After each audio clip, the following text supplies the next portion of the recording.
If this is all a dream, what's going to happen when we wake up? I don't know, but I can't wait to find out on this episode of the Retro Rewind podcast. Thunder Road 3 now online. How can I help you travel through movie space-time today? Course entered. Explorers, 1985. Is this correct? Yeah. Course set. Rewinding in 3, 2,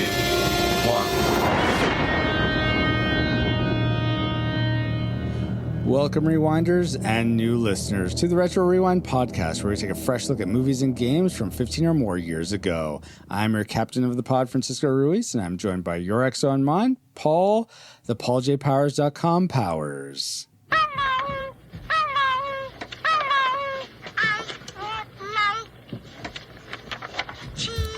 Today being played by a mouse, apparently. Also for this discussion of the film Explorers, we welcome back aboard engineering officer of the pod, Danae Berg. Hey, Danae. Hello.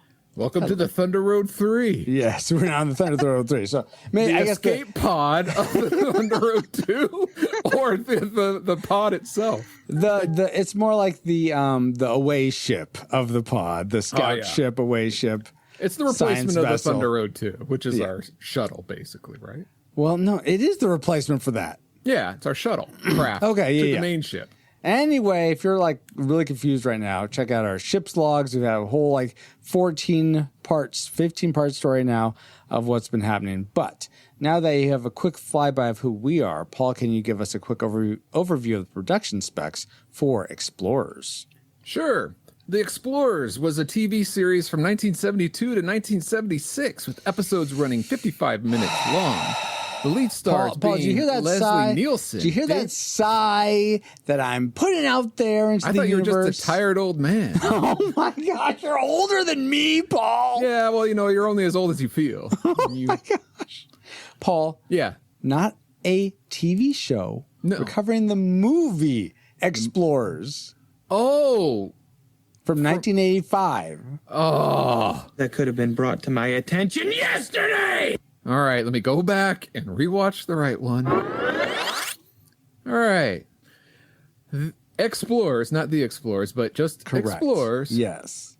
Was released July 12th, 1985, and runs an hour and 49 minutes. It's rated PG, and it was directed by Joe Dante and his Inferno of Gremlins and other such things. It was written by Eric Luke, and with lead stars being Ethan Hawke, River Phoenix, Bobby Fitte, whoever that is, and Robert Picardo, with music also being composed by Jerry Goldsmith. Ooh. Are you ready for the box office trivia? I'm ready. Danae, are you ready? I'm so ready. And everyone who's live here in chat, feel free to join in as well. Go for it, Paul. All right. Explorers was made for about $20 million and unfortunately only earned just under $10 million at the box office.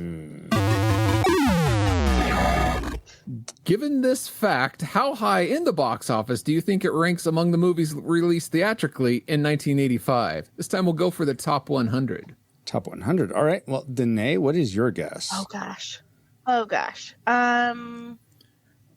I'll give you this much. It's not number one, so you only have 99 to choose.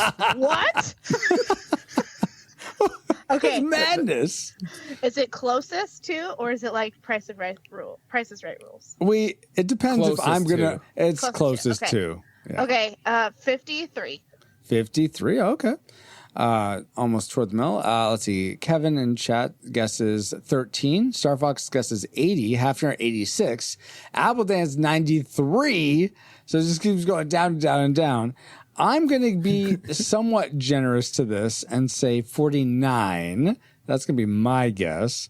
But, Paul, where did this actually pan out in the top 100? We'll give Bobo the honorary 42 mark. Oh, really? Oh, was it 42? No. Oh, okay. But actually, Hafner hit it right on the head. It's Really? 86. Oh, wow. According okay. to boxofficemojo.com this time. Well done, Hafner. Yeah, Sway, Bobo, you're a bit behind, but yes, 42, that wasn't it. Thank you for those factoids, Paul, and let's see if any of them factor into our memory mind meld or subsequent roundtable discussion, which we will get to once Travis has located our target film. Alert. Alert. Target located. Spoilers incoming. Establishing analysis vector. If someone finds out about this, they're going to try to take it away from us, and they can't do that because you dreamt it, I felt it, and it's our secret. It was a discovery Tonight, we launch.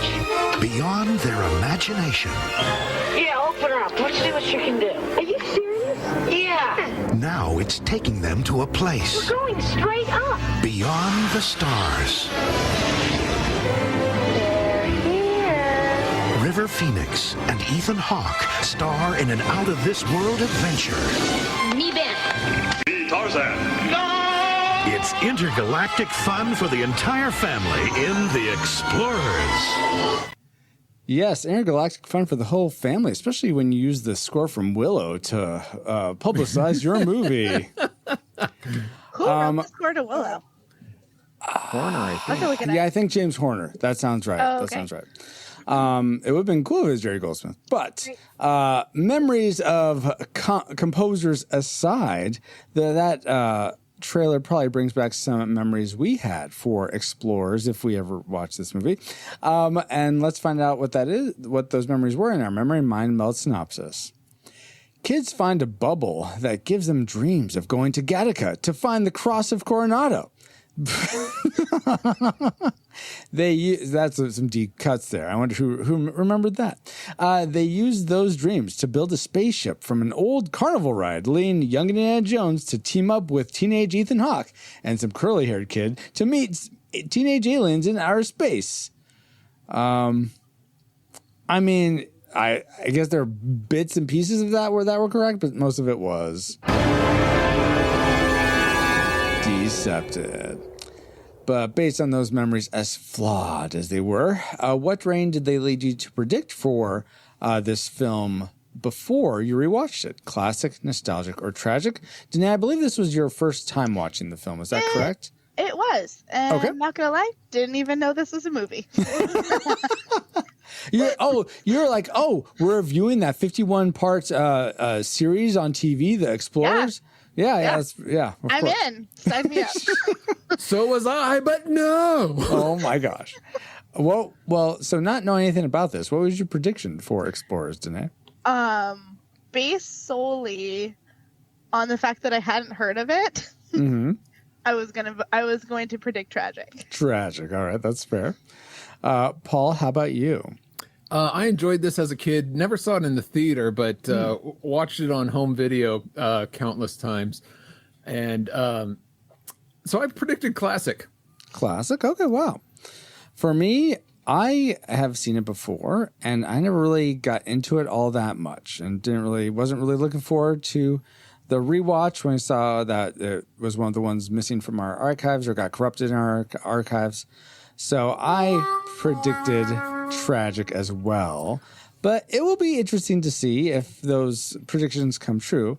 But first, let's get into the things we did like about Explorers. Travis, spin up our Best bits. All right. And let's start with Danae. What's one thing you did like about Explorers? I did like the casting. I think that it was well cast. They were a good age for it. Yeah. I thought Ethan Hawke, for his age, was a good actor. Absolutely. Yeah. I won't say all of the script writing was great, but I don't think that's their fault. But I think the casting was good, and it had I'll leave it at that. I like it. Okay. All right. Very fair.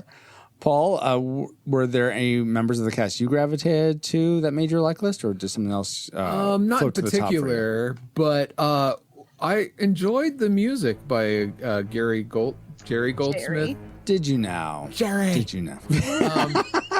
I mean, not all of. Well, I thought it was good. Yeah. Okay. Especially for the tone, the type of movie this it is. fit the movie well. Yeah. Yeah. Okay. Exactly. Yeah. I'm curious. Did you feel like it felt too much, almost like Star Trek in a way? I know Jerry Goldsmith does a lot of Star Trek scores. No. No. Okay. I was curious. This was right on par for teenagers in space. So, Space Camp John Williams is what you're saying. 80s Yeah. young teenagers, not these punk rock teenagers in Gosh. space. All right. Fair. For me, something that I enjoyed was I felt like sort of going to what you were saying, Danae, about how who was cast. I felt like the way that I guess the lines they gave these kids to say made them feel grounded, like they were referencing pop culture items. They seemed like actual I think when I want to say like freshmen in high school or maybe the top of middle school. I wasn't quite sure. I didn't pay that much attention to the school name that they went to. I was about to say, did you fall asleep again? Because there was like I didn't fall asleep. half-second shot of it said junior high. All right, so junior high then. Okay, okay. But they were obviously older junior high. Yes.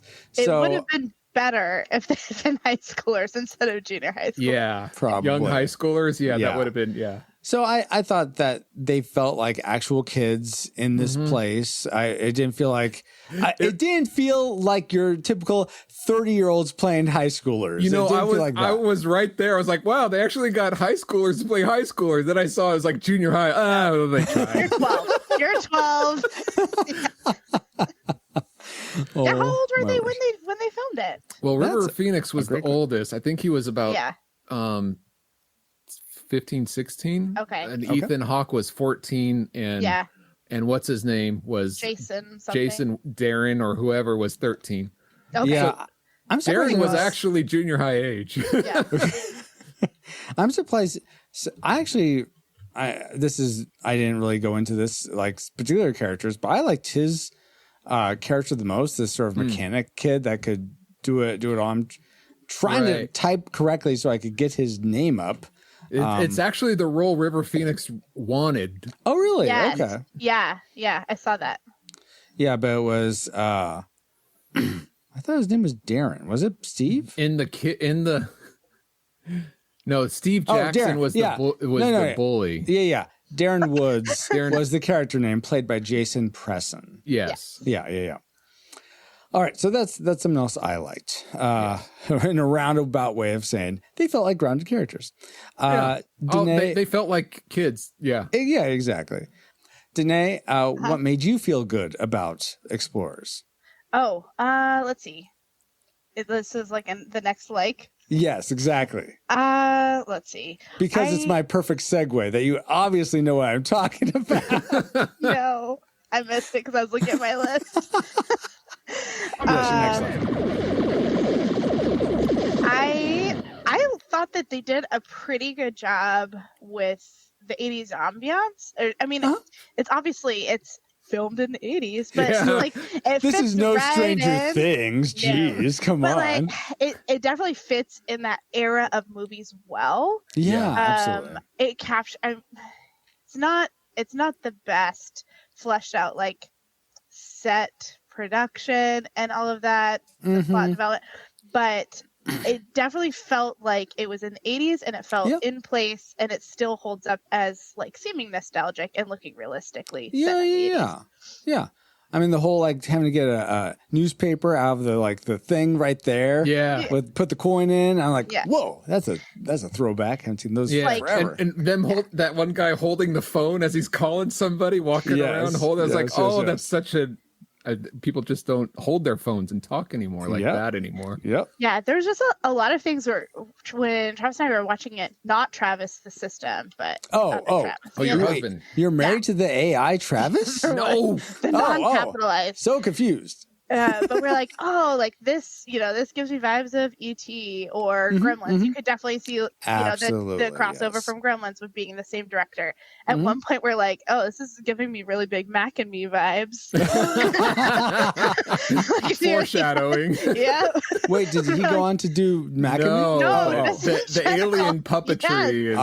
We're like, why does this seem so campy? We won't get into that. But like, it definitely had elements of a lot of these other kind of well-known 80s movies where you're like, okay, this fits right in the Yeah. Because nothing's more well-known than Mac and Me. If you're Paul Rudd. Yeah, I was going to say if you're Paul Rudd. And watch Conan a lot. Yes. Paul, what's something else you liked about Explorers?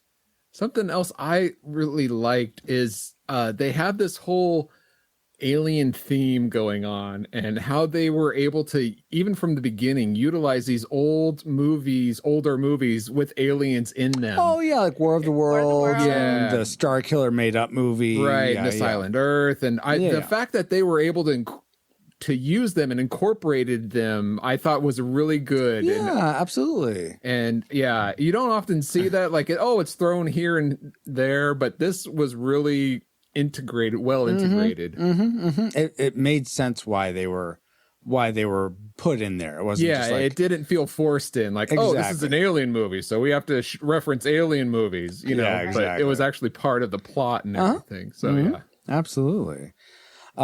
Speaking of the plot and sort of getting things going, I thought the first half of this movie, unlike the first half of Jurassic, I did fall asleep, Paul. The first half of this movie, yes, unlike Jurassic Park, was actually really good setup. Is like, they're like, okay, they find this new they dream about circuitry. Now they're like building it. Now they have to see what this does. Now they're going to build the Thunder Road to be inside this bubble, and then all the foibles that happen with it, and all these testing sort of little set pieces that happen. I thought that was really interesting until nerd. They go up to space, and then I'll stop right there with my like. All right. So we went up to space, ran out of air, the end. Okay. I want to agree with you, except for I don't. But oh my gosh. You found the pacing, at least the first half, slow and boring? Yeah, I had such a hard Well, time. you like the first part of Jurassic Park, so what do you know, Danae? Slow and boring. I like all of Jurassic Park. But I think what it was really missing, because I do like the setup. It was unique. The dream sequence part is a little bit weird. I sort of get it. They don't really flesh that out very much. I mean, it's like barely explained. I mean, you kind of get it. Then there's like this reference to the police sheriff guy who had the same thing, and then they never come back to that either. They don't, which it's was just weird. like there's all these like little plot elements in the beginning where I feel like they could have done a better job establishing the characters and their personalities. And I feel like you kind of come into it, it's like almost already started, and there's no exposition at all. That's what I love about it. But okay. Just jump right in. I was like, it didn't really feel like you got as much investment in these characters until about halfway through, and you're like, okay, they're like actually doing stuff. They're like working together as a team. They've got this plan. They're like iterative with their design process and improvements. But yeah, it just didn't feel like there was kind of an attempt to do some of the setting up like plot conflict with the whole girl he had a crush on, and then the bully that like didn't even have a relevance to the plot. That was really weird. It was trying too hard in a lot of ways that it could have just focused and had more of effect on the in the movie. Because like the bully sequence doesn't really show any growth. I guess it sort of makes for Darren and Ben, Ethan Hawke's character, to become friends. But then why are they even friends? It doesn't really, because it doesn't feel like he saved them from but Jackson. that doesn't seem like a big. Why no, is he because saving them to begin and then with? he was there when the ball became appeared, and he was there with them. It just didn't feel like there was a real something that tied them together. There was it lacked a lot of cohesion. What if someone came over to your house when you were 10 years old and you had friends over, and they're like, there's no really connection between you guys. Like, what does this guy have to do with you anyway? I'd be like, he's a friend from school. Let me explain this. So, all right, boring. Move on. Let's go. Correct. Fine. You're right. Let's move on to the least boring parts of this movie, our classic makers. Paul, why don't you start us off with your classic maker? It's what Danae started off with, and that's the cast. I just thought this was extremely well cast. Oh, okay.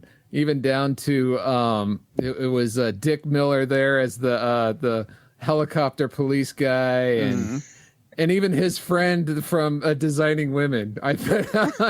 So that was fun to see. Friend from the guy in the helicopter with Dick Miller. He's a guy. I was like, oh, I know him. He's from Designing Women. Oh, okay. But I thought the casting was just on fire. It was great to see these kids and their chemistry, I thought it was just fun to see them up on screen. I liked. I was gonna say I liked. Was it Mueller's dad, the kid, the German dad? Oh yeah. He's that. Yes. What's that actor's name? But he's the farmer in Babe. And I was like, James this Cromwell. It's like James this Cromwell. opportunity when he comes downstairs and there's a mouse, he could have said, "That'll do, mouse." Of course, this was like 20 years before that. I know. No, see, this is where he should have told his son about the Prime Directive. Yeah. And- Hey, the yeah. Vulcans are coming, but Yeah, not yet. Wow. Yeah, he was funny. That was a nice little cameo. Indeed. The thing that, a quick aside, just this wasn't our trivia, so I'll say it here. That if you freeze frame it on the newspaper that the guy that the Designing Women guy buys after they get down out of the helicopter, it'll say like Kingston Falls riots still unexplained, and Kingston Falls is where Gremlins happen. Yeah. So that's just a fun little Easter egg for those. It's the same that are curious. universe. Saw that. Yeah, apparently it's the same universe. Yeah. But going back to what Danae said earlier, speaking of fun facts, the reason why they had they were all having the same dreams kind of thing is that there was a subplot and that they got rid of, with Darren with the light shining in his head and up on the spaceship where it was going through his thoughts and showing his future. Yeah. There was a subplot of their consciousness all sharing thoughts and everything, and through dreams and such like that. And they were going to dive deeper into that, but they scrapped that idea. It was way too ambitious. There were so many attempts at side things that you're like, what was the point of having that? Yeah. Apparently, the first cut Joe Dante did was 3 hours and 15 minutes long or something. Cool. I'm like, who's going to I want to see that. I don't. I mean, of course I do. Yeah. I mean, no, I don't. We're not, what's it called? Tipping our hand at all at our reigns. Class. What? No. But what's funny is, Paul, that your classic maker was the thing Danae brought up at first. My classic maker is the thing you brought up at first, which is the Jerry Goldsmith score. Yeah. I thought it was it fit the film so well.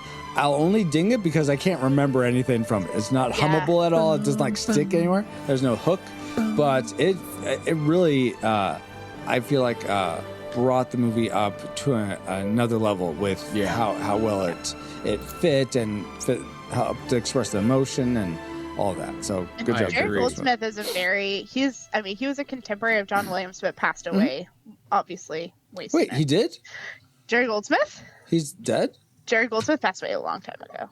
Jerry Gold. What? No, he's still alive as a ghost. 2004. Oh, 2004? Really? So 19 years ago. Long time ago. All right. But yeah, he was very well known for kind of his more avant-garde composing style. I remember learning about this in one of my. I didn't see that one. Avant-garde? He did that? It's not a movie, Paul. It's a style. Oh. I think he did Planet of the Apes, if I remember correctly. Was that? No, that's Danny Elfman. Oh, right. That's the other Planet of the Apes. I double check. There's something. He may have done that. I don't know. He did several very iconic. He did scores. Rambo. I was surprised. He did do the original Planet of the Apes. Okay. But that score was so unique. So it's very representative of Jerry Goldsmith's style. It's kind of like that sci-fi, a lot of metallic sounding. Oh, cool. Okay. Features brought in, less symphonic. But I thought that the score was also really well done. It fit the movie. Okay. That's why they used him for Star Trek and Total Recall. Exactly. Yeah. Well, Danae, that leaves you. What was your classic maker for Explorers? So since we've all touched on a lot of similar things, I'll bring up the one that we haven't talked about, and I don't know. You guys saw that I think it was the special effects was Industrial Light and Magic. Yeah. So even though obviously they don't hold up as well today, both Travis and I thought they did the effects and some of the 3D renderings of the flyover, the circuit boards. Yeah, so smooth. Some of their motion with the whole space bubble thing. It was pretty well done for 85. Yeah. I will say not all of the circuit board design was accurate. What are you but- talking What? about? It was a total Tron ripoff. Totally, It was but yeah, amazing. it gives a lot of Tron vibes. for Excuse sure. me, Danae. Have you ever made a space bubble that could travel to space? No, but I've just Then I don't think you know what that type of circuit board looks like. Okay. Come on, these 13-year-olds did it. Come on. It was funny because the one flyover in the beginning is a different circuit board design, and the ones they Oh. use later are a lot more accurate looking. Oh, so I'm like, okay. I don't know what the difference was there, but I was Dreams like, are that's not like what a that. circuit board looks like. And then later I was like, okay, this is better done. But yeah, I thought the special effects were really well made Yeah. for Awesome. their time. Very cool. I do also want to point out that Rob Bottin did the makeup effects for the aliens, which I really like his work from The Thing and some other places, but I don't Clobbering think time. this is the Didn't best. it win an award? Did he win an This? award for this? Yeah. Did he? Maybe. I Okay, think I'm his gonna- mom gave him a good job, Cool. Wow. hun. Okay, no, it won. This won like one award when I was looking at it. On Awards. Oh IMDb. yeah, you're right. It did win an award. Best makeup, Saturn Oh, okay. Award. Yeah. Oh, Okay. Okay. Nominee. Nominee. Yeah. Qualifier. Robert. Nominee. Wah. Well, still nominated. Yes. That's funny. Okay. So, yeah. So it's definitely some things to like about Explorers, but you know what? There are a lot of things probably not to like. And so let's get into. Oh man, you'd think after all this time away, I'd have gotten adjusted. I know you're a that- bit rusty. Yeah, I'm a bit rusty, but there is one more thing. There is one more thing I like, guys. The Untold Podcast. The Untold Podcast is a speculative fiction podcast utilizing the genres of sci-fi, fantasy, and horror, among others, in order to engage the culture's imagination from a Christian worldview. Every month, Nathan James Norman produces and narrates a new story presented in a unique and dynamic way. Check out the Untold Podcast at www.untoldpodcast.com to listen and leave them a review on Apple Podcasts. Wait, sci-fi, fantasy, and horror? Yeah. That's perfect. You did it, Francisco. This Explorers has sci-fi, fantasy, and we're about to get into the horrors of this film. You know what? I thought you'd appreciate that, Paul. I thought you'd appreciate that. And hey, bonus, Paul, I also have some trivia about Explorers. Okay, well then let's get into this awesome trivia. Well, hopefully it's awesome. You let me know. All right. Did you all realize that River Phoenix, who had grown up in the communes in South America, was somewhat unfamiliar with popular culture and slang words? So during rehearsals, it became a running joke when he would attempt a scripted, well-known word or phrase. He would usually pronounce them incorrectly. So my question to you all is, what word or phrase did you used to constantly mispronounce, or maybe you still do mispronounce? For instance, like, let's see, ad nauseum, I always thought was at nauseum, like you were going to throw up if you kept saying and repeating stuff. So let's start with Danae. What's a word you either still do say mispronounce or you used to a lot? Mine is I don't remember why I mispronounced it, but a coworker caught me doing this like a few years ago. But I would say subsequent instead of subsequent. I think because in my head I was like Subsequent? sequence, Oh, like a really? sequence of that events. makes a lot more sense. Subsequent. And she's like, "You mean subsequent?" I was like, "Yes, I do mean that, but I don't know why my default was subsequent." So I Interesting. still Okay, catch cool. myself doing No, that. It's I like, think I officially nominate that we change the word to that because that makes more sense. Second, subsequent. From now on, it shall be subsequent. Yeah. Awesome. Thank you, Danae. How about you, Paul? I often, actually purposely mispronounce words like Danae, memento. I say momento because Oh, really? Okay. I think it's a token from a moment. Not a memento. It's a memento. Not a memento. not anything related to memory. Right. It's a memento from a moment. I think you got you there, Paul, but all right. Do you do espresso or espresso then?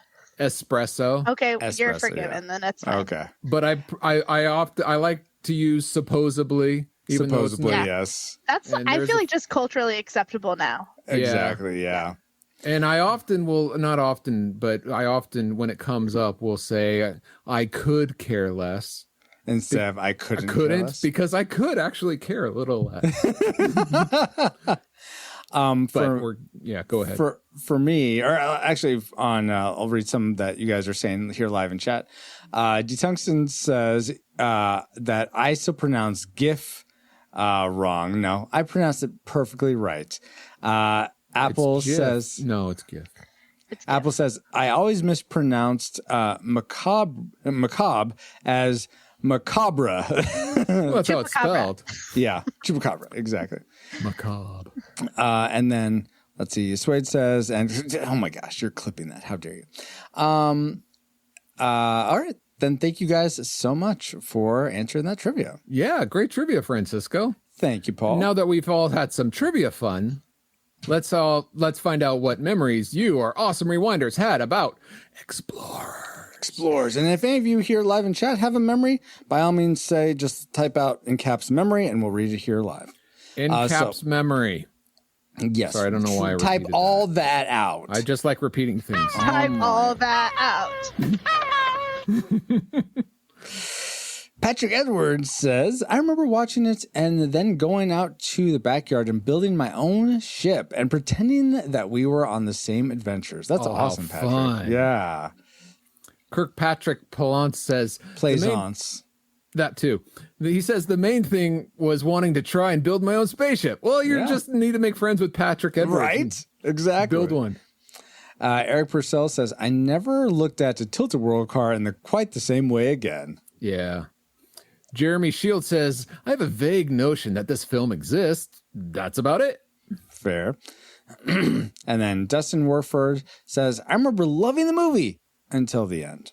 Almost felt kind of like they ran out of money and had to wrap up and end without a quality finish. Wah, wah, wah. We'll get to that. And Detungsten says, yes, I had a Tilt-A-Whirl spaceship too. Well, you did? Oh my gosh. Whoa. That's amazing.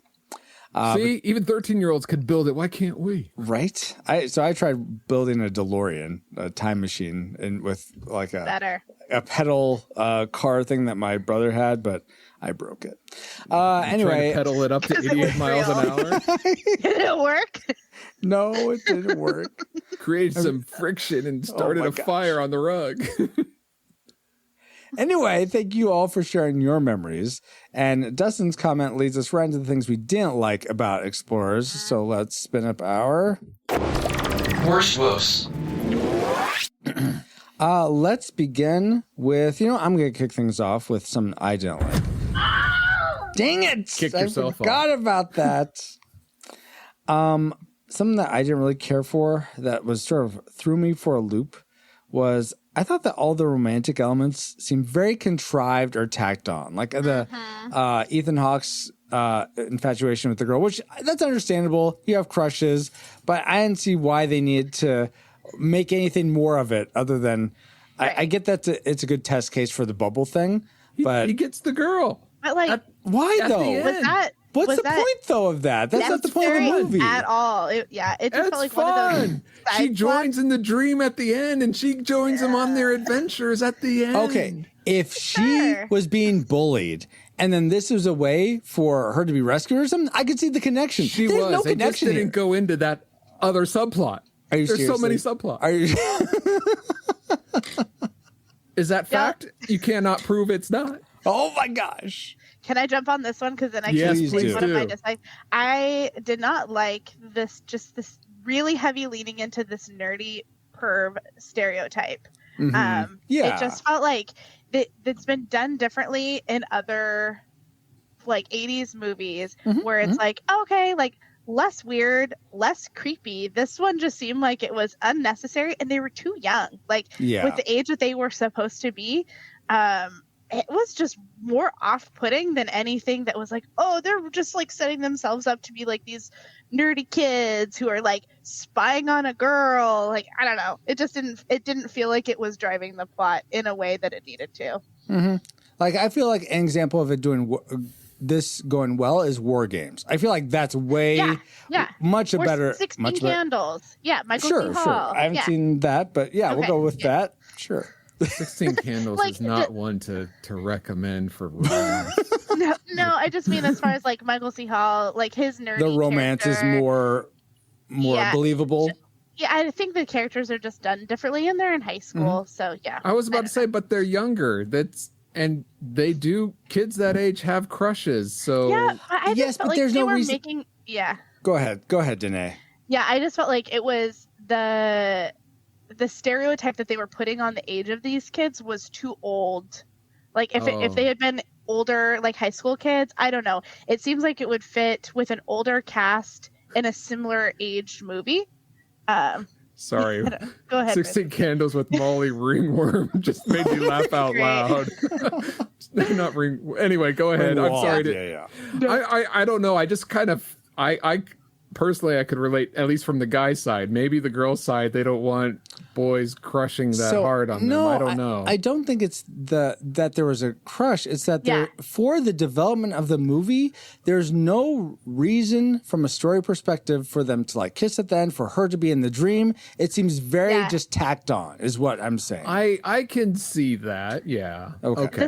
The stereotyping just seemed really forced and too heavy. Okay. Like they were just really trying to push this like nerdy kid where like they can't get a girl. I don't know. Which there are one's better the ways to nerdy do kid? it. All of them? All of them. Yeah. I just feel like it could have still been there, and it's the crush element is still totally fine. But and not like it's like, oh, they can't address that at all. But it was just done in a really cheap way, I felt like. Yes, that's an excellent way of putting it, a cheap way. All right. So that's something I didn't like. I'll let it slide. All right. Good, Paul. But what that's wouldn't fair. you That let? seems fair. Yeah. Huh? What wouldn't you let slide about this movie? What is something you didn't? Well, I mentioned that I like Jerry Goldsmith's music in this. I was able to listen to the soundtrack, and kind of like what you said earlier, is that there is a theme, but it's kind of all over the place. There's not one that's.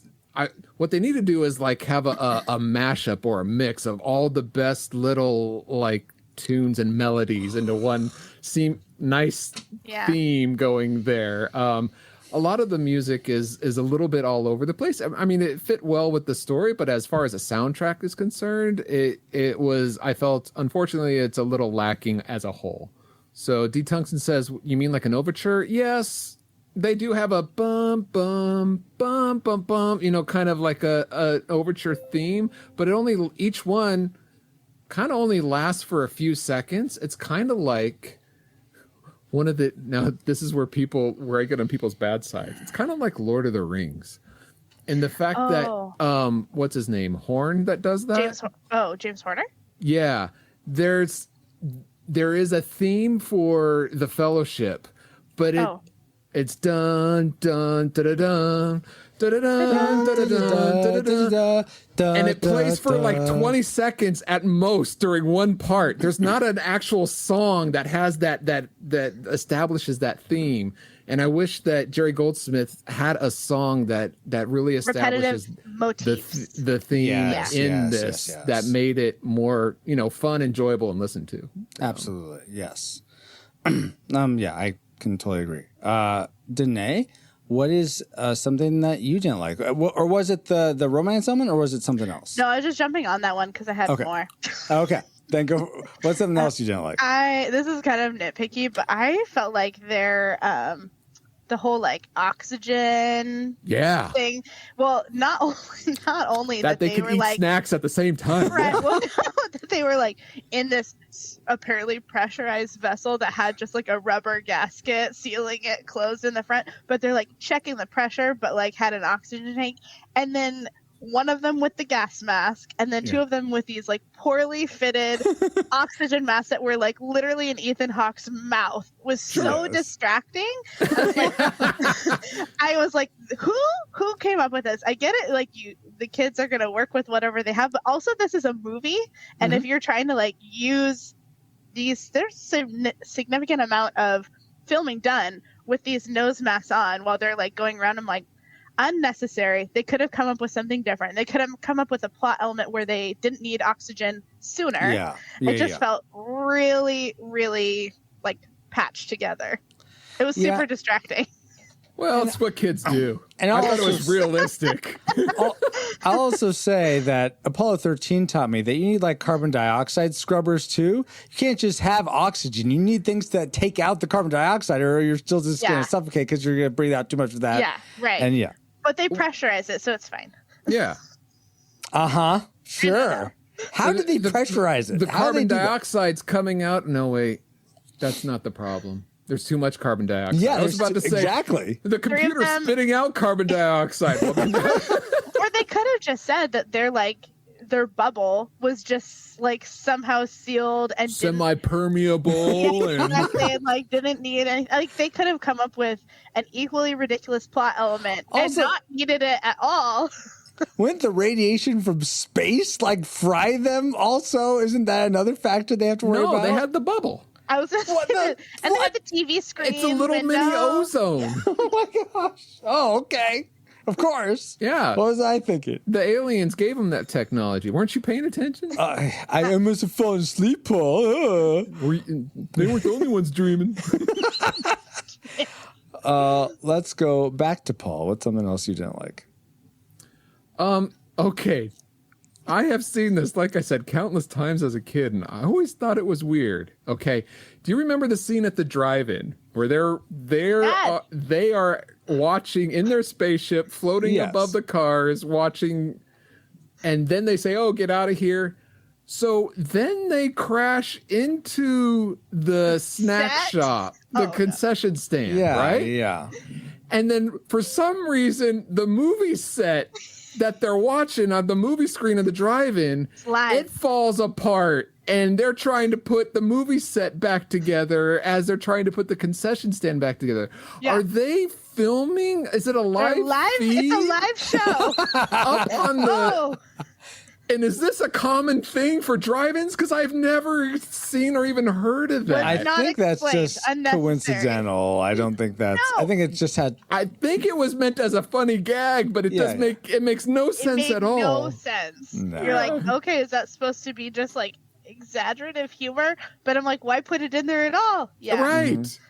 It didn't make sense. It confused me as a kid. It's for decades. It's haunted me. Why is this in here? Again, with these like random little plot element strings that are never re-referenced or explained and just distract. Well, that doesn't need to be re-referenced. That's just weird. Yes, indeed.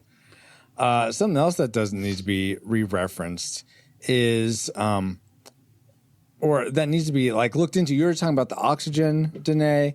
Something that boggled my mind is they take this computer system to a hilltop. Yes. And how is it being powered? And apparently by somehow a 9-volt battery. The computer powers this bubble somehow, which it seems like that would take an enormous amount of power to be able to do that. And then the computer itself is running off a 9-volt battery. Yes. Yeah, it's portable. It's totally normal. But Francisco, it's only 128K. The memory. So apparently what's funny, and I'll just read it so I get this correct. But he what's the kid's name? River Phoenix's character. Oh, Wolfgang. Yeah. He says how the computer is like a Apple II or something like that. Oh, does he? I don't remember that. I just remember you must have fallen asleep, Paul. But I was having dreams of like computer boards or something. So the computer they actually use is a CGI Iris 1400 workstation that cost $35,000. It contained 73 megabyte hard drive, 1.5 megabytes of memory, and weighed 130 pounds. And required that kid was not carrying it. And required a custom portable wooden crate to house it on set. The movie needed a program written in C language that could redraw a 3D wireframe scene in real time, a feat not possible before the CGI produced this specialized hardware. So, yeah. It should have won an award for that. Well, yeah, probably. Industrial Light and Magic. And for running off a 9-volt battery. Wow. It's amazing. Modern science. Wow. At it again. Wow. So that was my thing that just I could not square. Danae, let's go to one more just like for you before we get to our tragic makers. Okay.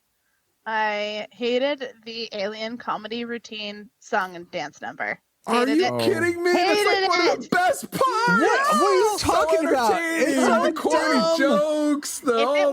If it was standalone, like maybe. If it was like just this, but it was so distracting from the movie. Yeah. Just out of place. And I'm like, where is this like sidebar character that doesn't even, I mean, there's aliens, does not fit with the rest of the movie. I feel like maybe okay, it doesn't fit with your standalone, expectations. Like it Nah. didn't meet their expectations, which was I part of the came in with plot none. of the film. Came in with no expectations. This is blind read.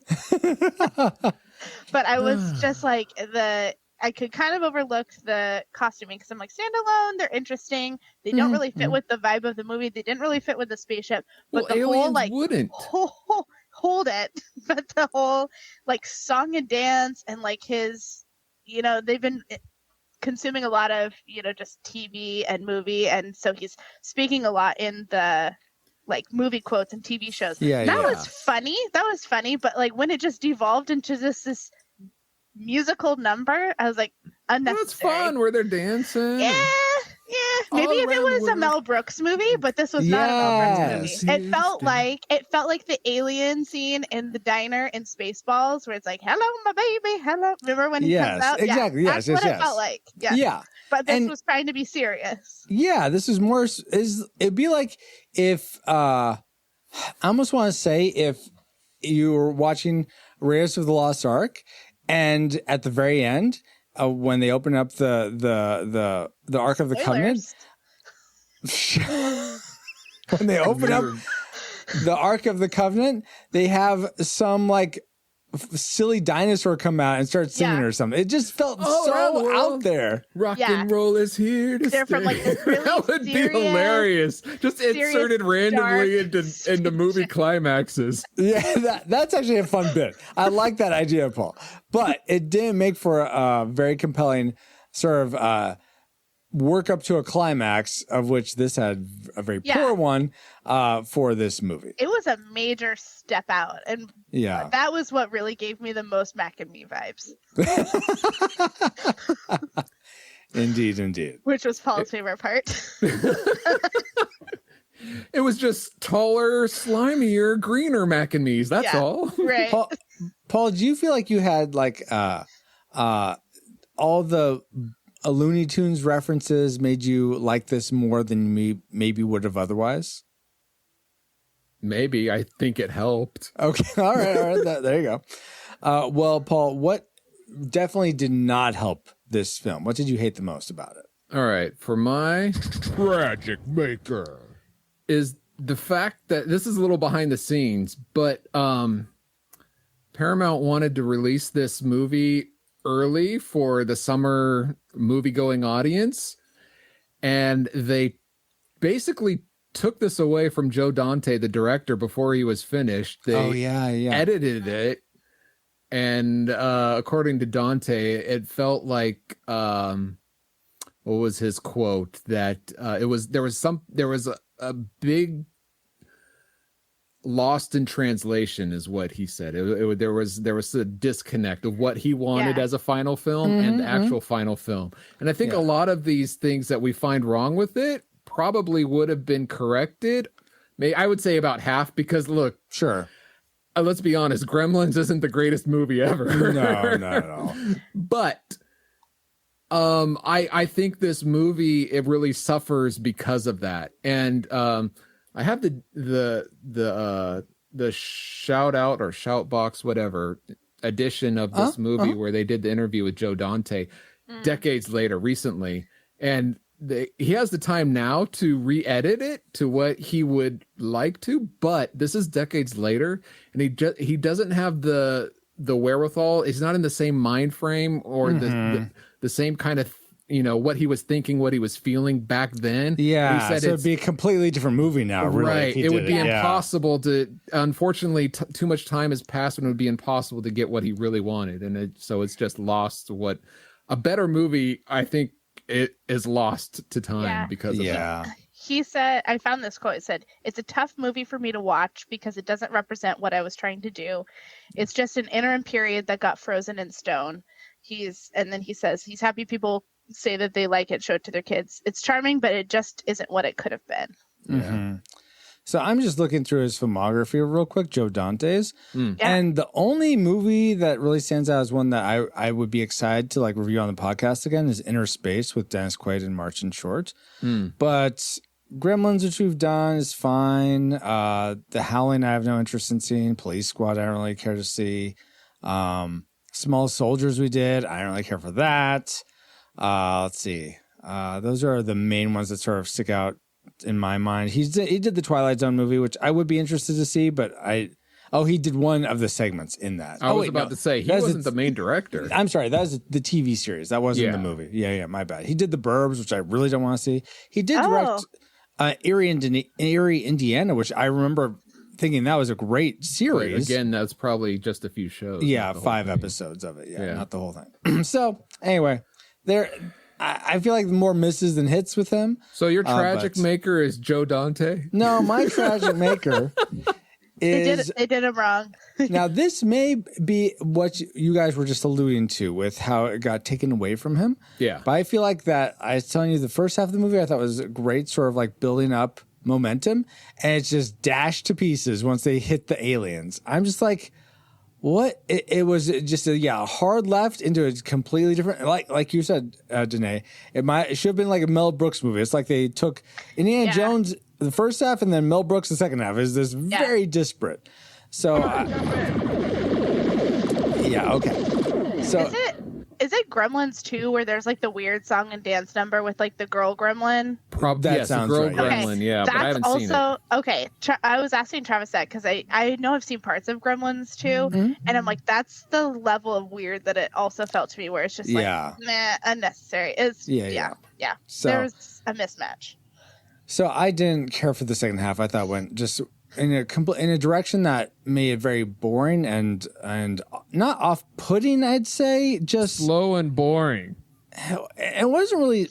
Slow. It wasn't slow. Boring. I think that boring and not. It felt like it very anticlimactic. That's the way I'd put it. Very anticlimactic.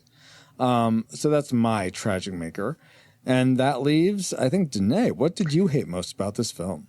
I just feel like the plot was, we've talked about this, but the plot was so underdeveloped. And I don't know if it was like combination of the original script combined with like, insufficient editing, not being able to finish it.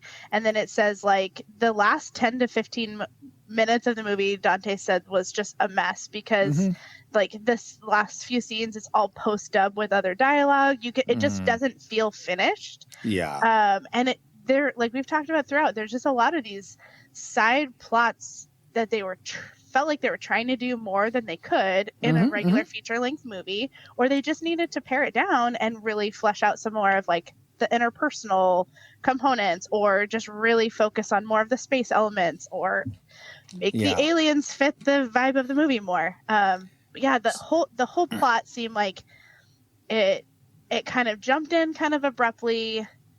The development was slow. Once it finally got going, then they just made a sharp turn. It didn't really fit. Yeah. I'll just expand on that and summarize it and saying it like this. I feel like this movie was developing a lot of heart, and then it just dashed that to the side. It's like, we're going to go for a straight up comedy now. And I almost feel like that's in a very similar way. And this is just to sort of bring all you up to speed that listen to the Never Ending Story, but don't like necessarily follow me on social media or anywhere. I did read all of the actual book of Never Ending Story. I said I was going to do that on that podcast. I did it. And like many people say, the movie is pretty much just the first 40 to 50% of the book. And I think the book does so much better at actually getting at the heart of what has a lot more heart to it, and actually finishes in a way that has so much more meaning. And I feel like this movie was trying to achieve something. Like I feel like there's glimpses of something that's really trying to say something profound, but it just like, you know what? we can't do that, so we'll just go do something else. You know, go ahead, Paul. Go I'm for it. master interrupting the master interrupter. Yeah. Well, what's interesting is you brought up Neverending Story. It was directed by Wolfgang Peterson, and that's who originally was tasked to direct do this movie. Yeah. But he wanted directed in Germany, and they said no, we want it in U.S. So they gave it to Joe, Mr. Sidebar. Dante. You know Mr. what's Dante. really funny to do at the very end of the movie when they're all flying? Is turn off the movie audio and play the soundtrack to Neverending Story. It 100% fits. That would totally fit. I believe it. I could totally see that. Although, and then when you get to the Neverending Story, when you watch the Neverending Story and Sebastian goes on the dragon ride, then turn the volume down and start playing. Oh my gosh. It would totally fit. Yeah. Is his name Sebastian in the movie? Bastian. Yeah, Bastian. Okay, I thought because in the book it's Bastian, but thought I heard you say Sebastian. Sorry. Anyway, no worries. I may have said Sebastian, but yeah. No problem, Paul. I mean, you mispronounce words all the time. We all have words we mispronounce, like good old River Phoenix here. Anyway. What's that supposed to mean? Yeah, okay. Well, now that we've all entered our trajectories into the firing computer, Travis, do you have a firing solution for us? Firing solution complete. Salvo authority accepted. Ratings prepared to launch. All right. Do we rate Explorers a classic? We'd recommend anyone go see this movie, whether or not they've seen it before. A nostalgic, it's worth your time to see today if you remember watching it as a kid or growing up. But if you've never seen it before, pass this one by. Or a tragic, we'd recommend no one go see this, whether or not they've seen it before. If you have never seen it, keep it that way. And if you have seen it, don't sully any good memories you have of it with a rewatch. So let's start with Danae. What is your final rating for Explorers? A movie you've never seen before. A movie you've never seen, yes. I rated a tragic, which is so rare for me. Yeah. I know. You should have rated that Jurassic Park tragic, but... I know you're really surprised by how much I was gushing over this movie. Just blew your mind. Oh my I'm sorry, I'm shocked because I wasn't paying attention to the last 15 minutes or so. Tragic. Tragic. All right. I mean, unless somebody just really wanted to get this obscure snapshot of like 80s culture or had a really strong attachment to it, I would probably not recommend somebody spend their time to watch it. Totally. Sad. Sorry. Very now, interesting story. It doesn't make any sense at all. before we get into me and Paul's reign, we do ask you all who support us on Locals. You can contribute to the final reign as well. And of the votes there, the Reflex Capacitors rated Explorers a classic. So we have a classic from them. Paul, what is your final reign for Explorers? I predicted classic, and I had a fun trip watching this. I think I would recommend it to anybody. Just check these kids out. If you haven't seen it before, these goofy kids, well, they aren't goofy. Some people think they're nerdy and creepy, but I think they're fun, and I think it's a fun adventure. And yeah, there's a twist at the end, and some people don't like the twist, and I think it's fun. So I'd recommend it. I give it a classic. So you said you predicted classic, but that you really enjoyed like the trip, which sounds like nostalgic and not classic, but I don't know. It's both. Okay, oh my gosh. Faking us out, Danae. Yeah. My goodness. I thought he was really going to tank it and just go tragic. I know. For all that build up. Well, you know what, Paul? I think you may have persuaded me to stick with my reign of tragic to join because give in to your feelings. But alas, of course, this would happen. We now have a tie. So how do we resolve this? Okay, here's what we're gonna do. We're just gonna say nostalgic. It's fine. Or you could say it's classically tragic, but that's No, that's yeah. deviating. It's a new rating. It's a for new new rating. show. Thanks, Thunder Road 3. I mean, for me, I probably could have said it was nostalgic, except for it's not nostalgic to me because I didn't ever watch it. But I could see how it could be nostalgic for a lot of people. No, don't give it an inch. Don't give it an inch. Okay. You're killing me, Smalls. All right, so we're just going to say, according to the Retro Rewind podcast, we rate Explorers a highly, highly, highly disputed nostalgic film. So disputed it didn't gain nostalgic ratings. It's polarizing. Mark it as It's very unrateable. Unrateable. Yes, but if you have seen it before, you might like it again. If you haven't seen it before, don't. Don't do it. But now it's time to get back to our own time. Good old 20XX. 20XX. Return to 20XX initiated. Comsats broadcasting on all frequencies.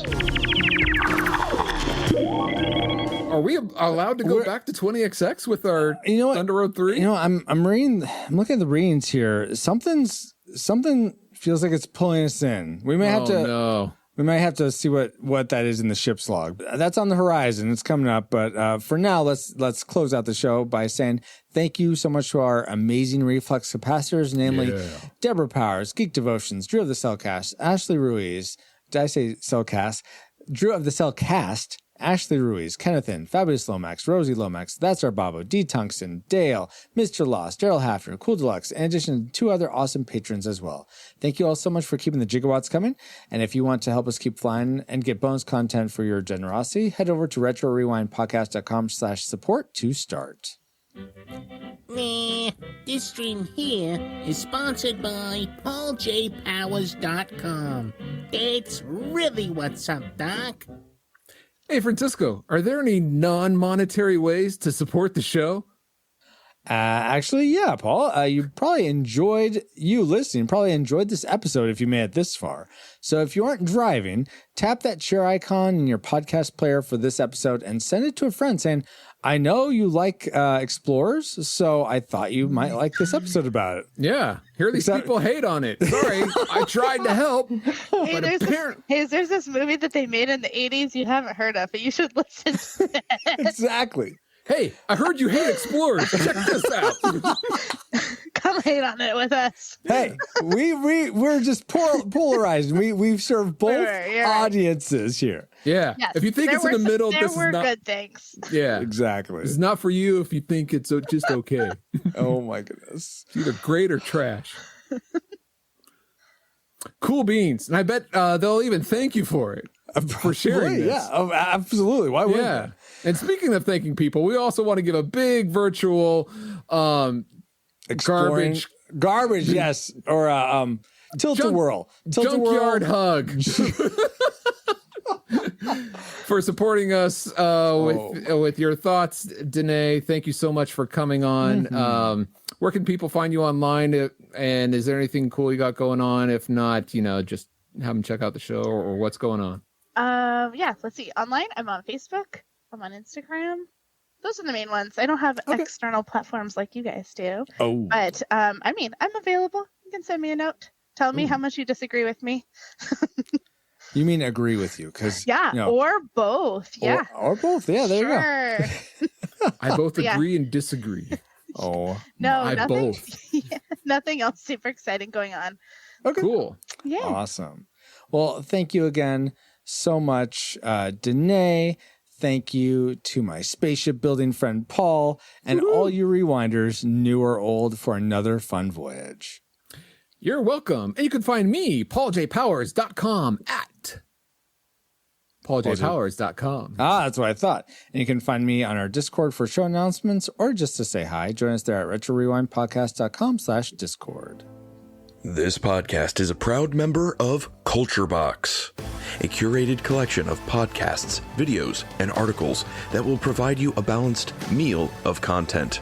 You will find culture celebrated for its past and future, satirized for its extremes, explored in study, and created anew in story. Point your web browser to culturebox.media. Thank you, Nathan. And as he just said, we are now part of the Culture Box Media Network. Find all the shows unpacking truth through story, comedy, and geekery at culturebox.media. Thank you, EXO, and thank you all for listening. We pray you are more joyful today than when you first hit play. But like a Pokemon, we got to catch you all for the next episode of the Retro Rewind podcast. Rewinders of the Lost Pod mission complete. Review audio ship's logs for more details.